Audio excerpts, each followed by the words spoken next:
안녕하세요. 준성입니다. 시청자 여러분들의 성원에 힘입어 구독자 6,000명을 달성했습니다. 시청자 여러분들 덕분에 여기까지 올 수가 있었습니다. 정말 감사합니다. 오늘 영상은 몬테카를로 쪽은 아니고요.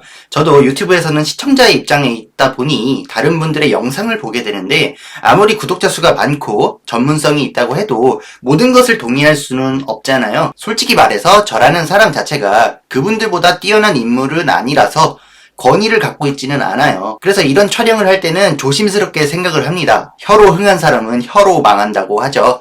근거가 부족하면 저도 시청자분들께 혼쭐 날 겁니다.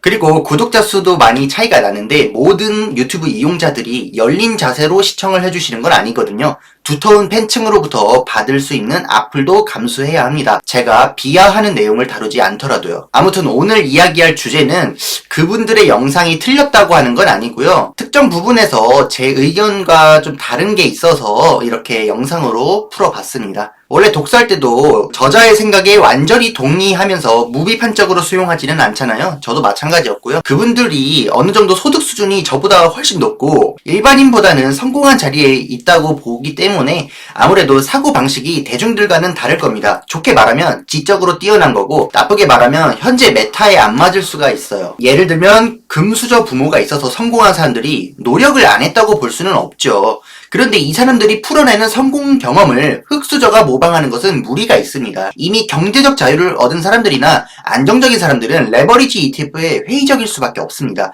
갑자기 1배에서 2배, 3배로 옮기는 것은 리스크를 높이는 것이고 지금의 생활 수준을 낮춰야 합니다. 굳이 해야 할 필요성을 못 느끼는 겁니다. 지금처럼 사는데 아무 지장이 없는데 변동성을 더 감수할 필요가 없는 거죠. 1배짜리 QQQ도 마이너스 50%는 각오를 해야 하는 투자입니다. 만약에 자산이 마이너스 50% 찍어도 내 생활이 지금처럼 유지가 된다면 그냥 부의 증식은 시간에 맡기고 자기는 그냥 인생을 즐기면 되는 거거든요. 그런데 최대 낙폭이 마이너스 80% 찍을 수 있는 QLD를 투자하기에는 지금처럼 벤츠 타는 삶을 살다가는 무너질 수가 있는 거거든요. 더 허리띠 졸라 매서 경차 타고 지출도 줄이고 해야 되는 겁니다. 제가 만약에 경제적 자유를 이룬 입장이라면은 이런 방식을 이제서야 알았다고 해도 따라하지는 않을 겁니다. 예전부터 레버리지 ETF로 부를 증식시켜온 사람들은 그게 익숙하기 때문에 할 수 있지만 한 번이라도 생활 수준을 높였던 사람들은 다시 내려오기가 힘듭니다. 따라서 부자들은 그 변동성을 줄이는 게 곧 자산이 되는 거고 그래서 실제로 변동성을 견디고 레버리지 ETF 장기 투자가 가능한지 안 한지는 둘째치고 그냥 레버리지 ETF에 회의적인 겁니다. 횡보할 때 손실을 입는다는 것도 사실 상승장이 오면은 그것보다 더 오른다고 설명을 해도 출혈적인 투자로 보이고 오히려 내가 지금 생활 수준을 더 각박하게 만들어야 되는 건데 풍족해지고 여유로워지는 것과는 거리가 멀죠. 추구하는 방향이 다른 겁니다. 그럴 바에 차라리 자체적인 변동성이 낮은 QQQ를 자신이 갖고 있는 또 다른 자산을 담보로 대출받아서 사는 게 낫다는 소리를 하는 거죠. 실제로 성공하시고 부자이신 분들은 대출, 그러니까 레버리지를 적극적으로 활용을 하는데 투자금 자체를 늘리는 레버리지는 쓰더라도 변동성을 키우는 레버리지는 원하지 않는 거죠. 아니 이미 30억 있고 자기 명의의 아파트가 있는데 거기서 돈 부족한 것도 없이 살고 있는데 욕심 때문에 차도 더 싼 거 타고 집도 더 싼 데로 옮기고 그래야 되나요? 만약에 저나 시청자분들이나 이미 경제적으로 성공을 했고 돈 부족할 일이 없다고 하면 아마 레버리지 ETF 그냥 재밌는 전략이네 그냥 그렇구나 하고 말 겁니다. 특히 QLD, TQQQ 같은 경우는 투자금 자체를 키우는 게 아니라 변동성을 키우는 겁니다. 안정적인 생활을 이미 누리고 있는 계층이 딱 싫어하는 거죠. 싫어한다기보다 해야 할 필요성을 못 느끼는 겁니다. 원금의 50% 자산으로도 사는데 문제가 전혀 없어요. 평생 먹고 사는데 아무 문제 없어요. 근데 이거를 더 욕심내서 QLD로 갈아타면 리먼급 하락이 터지면은 20%의 자산으로 지금 생활을 유지할 수 있어야 되겠죠? 근데 그러기는 쉽지가 않죠. 보통 돈을 벌면은 더 좋은 차 타고 싶고 더 좋은 집으로 살고 싶고 비용을 점점 늘립니다. 고정 지출을 늘려요. 사람이 다 그렇기 때문에 자신이 일을 하지 않고도 자산이 어느 정도 안정적으로 형성되게끔 하려고 자산 배분도 하고 다양한 섹터로 분산도 선호하는 겁니다. 그런데 확실하게 알고 가셔야 될 게 레버리지 ETF는요 원금 이상을 잃을 수가 없는 구조예요. 반드시 돌려줘야 되고 갚아야 되는 돈이 없는 겁니다. 이런 특징은 사람에 따라서 상황에 따라서 장점으로 여길 수도 있는 부분입니다. 저 같은 경우는 은행 대출을 선호하지 않는 게 결국 돌려줘야 된다는 것 때문에 꺼려집니다. 물론 결정적인 순간에는 대출해서 빌려서 투자하고 수익 났으면 돌려주면은 나머지 차액은 다 내 거잖아요. 그런데 말입니다. 횡보로 인해서 이자만 지불하다가 끝내거나 하락으로 인해서 상환을 할 수밖에 없는 압박감, 반대매매 당할 우려가 있습니다. 돌려줄 필요가 있는 거죠. 그런데 변동성의 레버리지를 쓰면요, 돌려줄 필요가 없습니다. 이거는요, 심각한 하락장에서는 대출 받는 것보다 그냥 배째라고 버틸 수 있는 근거가 될 수도 있고, 장기적인 관점에서 볼 때는 온전히 내 명의의 자산이라는 점은 더더욱 안정감을 줍니다. 대출 받아서 집이나 주식을 사면 그 명의가 내 이름으로 되어 있더라도 결국에는 그 차액만이 내 것이고, 대출 원금을 갚지 않는 이상 언젠가는 돈을 털어야 됩니다. 그러다 보니까 어느 정도 기한이 있어요. 그 사이에 무슨 일이 생기면은 내가 이걸 빨리 돌려줘야 될 수도 있고 결국에는 묶여 있는 겁니다. 갚을 수 없는 상황이 생기면 이건 빨리 반납해야 되는 거고 기한이 있기 때문에 불안할 수가 있죠. 그런데 변동성의 레버리지를 쓰는 QLD, TQQQ는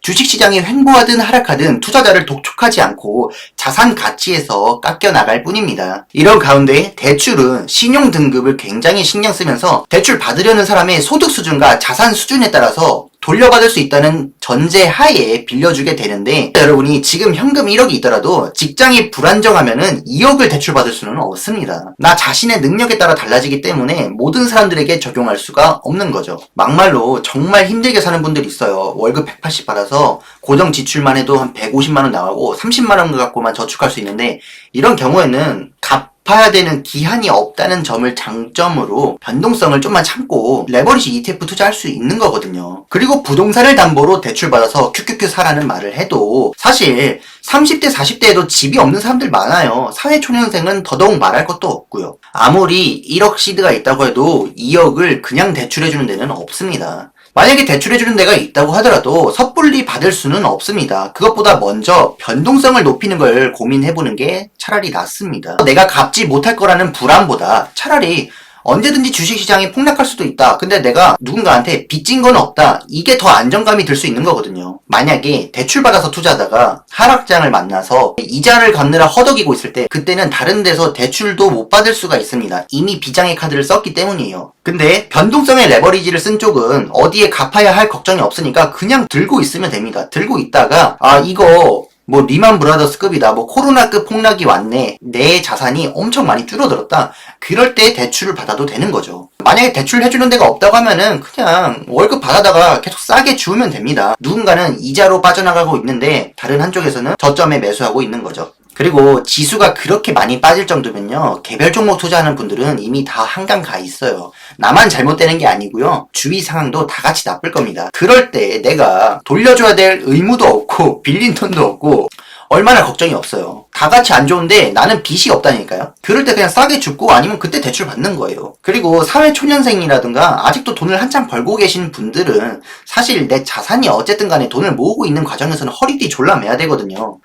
QQQ로 하다가 마이너스 50%가 되든 QLD로 하다가 마이너스 80%가 되든 내 삶의 수준은 여전히 고달프고 더 내려갈 데가 없어요. 나는 이미 자산을 모으기 위해서 최선을 다하고 있고 내 인생 통틀어서 지금이 가장 힘들게 궁핍하게 사는 시기일 수가 있어요. 자, 그리고 실제로 계산을 해봐도 레버리지 ETF에 투자하는 쪽이 액수로 보면요, 훨씬 낫습니다. 먼저 잘못된 편견이 있어서 하나 짚고 넘어가자면 QQQ가 마이너스 30% 폭락하면요, 3배짜리 TQQQ는 마이너스 90% 폭락한다는 생각이 잘못됐습니다. 이거는 일일 변동성을 3배로 추종할 뿐이지 마이너스 30%가 하루 만에 떨어지는 일은 거의 없어요. 현실성이 없거든요. 지구의 운석이라도 떨어지면 모를까 실제로 일어나기 힘듭니다. 그래서 대체로 하락장이라는 게 있고 거기서 마이너스 30%도 며칠 몇 달에 걸쳐서 나타나게 되는데 일일 수익률을 2배, 3배로 추종하는 QLD, TQQQ는 마이너스 60%, 마이너스 90% 하락하는 게 아닙니다. QQQ가 코로나 때 마이너스 30%를 찍었는데 QLD는 마이너스 50%, TQQQ는 마이너스 70% 정도를 찍었어요. 일일 수익률을 따르기 때문에 고점 대비로 따지면 하락하면 하락할수록 고점 대비 하락 퍼센트는 점점 둔화되어 갑니다. 그래서 그거를 자세히 살펴보면요, 이런 비례식이 나오는데요. 2대 4대 6, 3대 5대 7,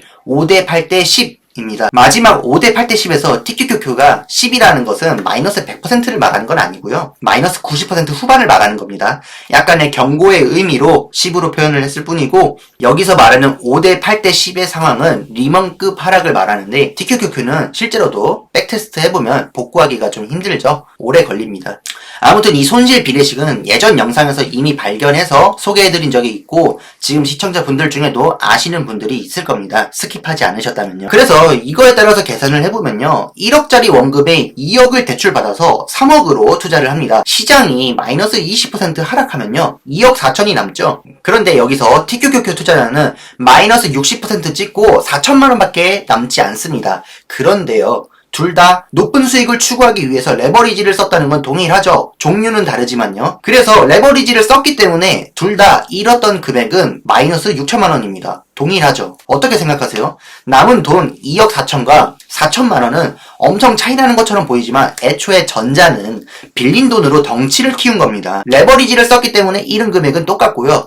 여기서 TQQQ 투자자가 대출이 막히는 것도 아닙니다. 하락한 걸 보고 나서 2억을 조달해도 다를 게 없어요. 그런데 여기서 시장이 마이너스 20%가 아니라 마이너스 30% 하락했다고 볼게요. 하루 만에 하락한 게 아니라 며칠, 몇 달에 걸쳐서요. 자, 이거는 코로나급 하락과 동일하다는 가정인데, 대출을 받았던 사람은 30% 떨어져서 2억 1천만 원이 남습니다. 그런데 TQQQ 투자자는 일일 수익률을 3배로 추정한 것이기 때문에 마이너스 30%의 하락의 3배인 90%가 아니라 고점 대비 마이너스 70%가 하락합니다. 그러면 3천만 원이 남아요. 여기서 2억을 대출 받아오잖아요. 그러면 2억 3천만 원입니다. 이런 저점의 상황에서 2억 3천을 TQQQ에 박아도 괜찮고, 겁이 나면 2억 3천을 QQQ로 다 박아도 은행 대출을 받은 것보다는 액수가 높게 시작을 하죠. ETF는 이미 비용이 주가에 반영되어 있기 때문에 여기서 더 계산할 게 없지만, 대출한 사람은 저 상황에서도 이자를 계속 내고 있어야 됩니다. 그리고 만약에 주식담보대출 같은 걸 받았다면 투자하는 사람을 기다려주지 않죠. 반대 매매가 기다리고 있습니다.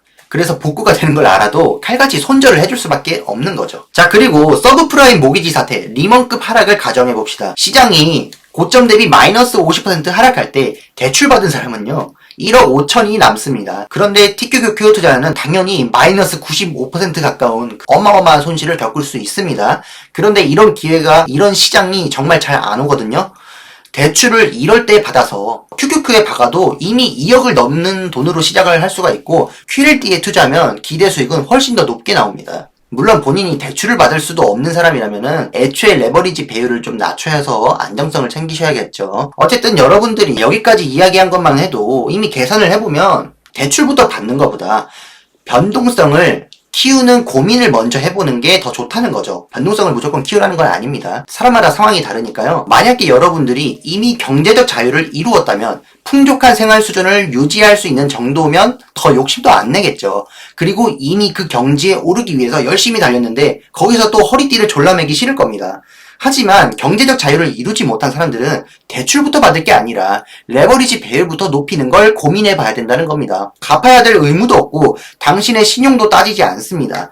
원금 이상으로 잃을 수가 없는 변동성 레버리지를 무기로 삼아서 밑바닥까지 버텨보고 거기서 대출을 받는 게 낫다는 거죠. 그리고 만약에 대출이 안 나온다고 하더라도 투자자가 더 높은 수익을 위해서 레버리지를 어떤 종류든 간에 쓰기로 했다면 대출하고서 잃은 금액보다 고점 대비 하락은 더 높을지언정 손실 액수 자체는 더 적게 잃었다는 사실을 보면 됩니다. 그리고 레버리지 ETF를 써서 오히려 자산 자체가 안정적으로 변할 수도 있어요. 여러분이 1억으로 QQQ 100% 몰빵을 하면 시장이 10% 상승할 때 1,000만 원을 벌 겁니다. 하지만 시장이 하락한다면 더 투입할 자금은 없고 쥐꼬리만한 월급으로 물타기를 할 수밖에 없는 거죠. 그런데 2배짜리 QLD를 50% 투자하고 50% 현금을 보유한다면 변동성을 참는 것만으로 시장이 10% 오를 때 QLD는 20% 정도 오르면서 거의 QQQ 100%랑 동일한 수익을 낼 수가 있는 겁니다. 그런데다가 위기에 대처할 수 있는 현금을 50%나 대출하지 않고 보유할 수 있다고 하면 굉장히 매력적으로 다가올 수가 있는 거죠. 그래서 오늘 영상에서는 누구에게나 더 큰 수익을 위해서 대출부터 하는 게 좋은 것은 아니고 변동성을 키우는 것을 고민하는 게 좋은 사람들도 있다는 걸 설명하고 싶었어요. 둘 중에 하나만 할 수 있는 건 아니니까요. 본질적으로 부자들이라고 해도 본인이 더 돈을 벌고 싶은데 생활 수준을 낮춰서 검소하게 지내는 것을 대가로 변동성을 키우면은 대출 받는 것과 크게 다르지 않습니다. 단지 부자들 입장에서는 자기가 돈을 더 벌고 싶은데 생활 수준을 낮춰야 되는 게 굉장히 비효율적으로 들리는 겁니다. 자신의 생활 수준은 유지하고 지켜나가면서 더 많은 돈을 벌 수 있어야 비로소 부자, 상류층이기 때문에 이런 걸 하지 않는 거죠. 애초에 레버리지 ETF로 부자가 됐다면 모를까 기존의 부자들은 이렇게 투자를 하지 않을 겁니다. 저 같은 사람들은요 1억이 있다고 해도 2억이나 대출 내주는 데가 없어요. 그리고 오히려 갚아야 될 압박감 없이 모아가는 게 훨씬 더 좋기도 하고요. 행보장에서 갉아먹히는 볼드래그라고 해도 걱정을 안 해요. QLD 정도는 1년에 마이너스 3% 정도 깎이고 어차피 횡보하는 시장에서는요 대출받은 사람들도 이자만 죽어라 내고 있는 겁니다. 그런데 이제 TQQQ 같은 경우는 이런 횡보장에서는 1년에 마이너스 10% 정도 빠지기 때문에 가급적이면 너무 높은 레버리지는 안 하시는 게 좋아요. TQQQ를 활용해서 레버리지 배율을 만드는 건 좋은데 2배를 넘는 레버리지는 저도 추천을 하지는 않습니다. 자, 정리하자면 오늘 영상은요 TQQQ가 대출보다 낫다는 소리를 하는 건 아니고 여러분이 부자가 아니라면 대출을 받는 것보다 변동성을 높이는 걸 먼저 고민해 보시는 걸 추천하는 겁니다. 애초에 대출과 레버리지 ETF 어느 한쪽만 할 수 있는 것도 아니거든요. 그래서 개인적으로는 저랑 비슷하신 분들은 변동성을 높이고 대출은 비장의 카드로 남기시는 게 좋지 않나 생각을 해봅니다. 하락장에서 대출이 안 나와도 내가 겪었을 손실 자체는 똑같으니까요. 그리고 하나만 더 말씀드리자면 레버리지 ETF가 하락하면 하락할수록 복구하기가 더 어렵고 차라리 대출 받으면은 그래도 퍼센트로 따지면은 복구하기가 좀 더 빨리 되지 않느냐 그럴 수 있는데 이것도 하루 만에 20% 복구되는 그런 게 아니라 며칠 몇 달에 걸쳐서 점진적으로 오르기 때문에 레버리지 ETF도 형식적인 수준의 하락에서는 거의 비슷하게 회복을 같이 합니다. 아무튼 조금 더 보충 설명을 하고 싶은데 저도 영상을 너무 오래 찍고 있을 수는 없어서 이 정도로 마치고요. 오늘은 부자의 입장에서도 한번 생각을 해보셨을 테고 저 같은 사람들의 입장에서도 한번 생각을 해보셨을 텐데 오늘은 양쪽의 입장을 들어보셨잖아요. 이미 돈이 많거나 부자거나 성공을 하시거나 경제적 자유를 이루신 그런 분들이 레버리지 ETF를 반대하는 이유를 한번 생각해 보셨으면 좋겠고 그냥 그 사람들은 레버리지 ETF가 안 맞을 수밖에 없구나 그렇게 생각하시면 됩니다. 단지 레버리지 ETF 자체가 문제가 있어서 잘못된 투자여서 하지 말라고 하는 건 아니고요. 본질적으로는 이 영상에서 말한 것과 같다라고 보시면 됩니다. 기본적으로 성공한 사람들은 자신의 경험을 토대로 풀기 때문에 온전히 후발주자들이 따라갈 수는 없어요. 가끔은 내 상황과 동떨어진 경우도 있습니다. 메타가 다르니까요. 그 경력과 전문성을 인정하고 존중하지만 내가 그렇게 될 수는 없다는 겁니다. 반면 저 같은 경우는 자수성가하는 과정을 채널에 담고 있으니까요. 아직 가능성을 열고 여러 가지 측면에서 이야기를 할 수가 있는 거죠. 아무튼 오늘 영상도 시청자 여러분들이 자신에게 맞는 투자법을 찾아가는데 도움이 되었으면 좋겠습니다. 끝까지 시청해주셔서 감사합니다.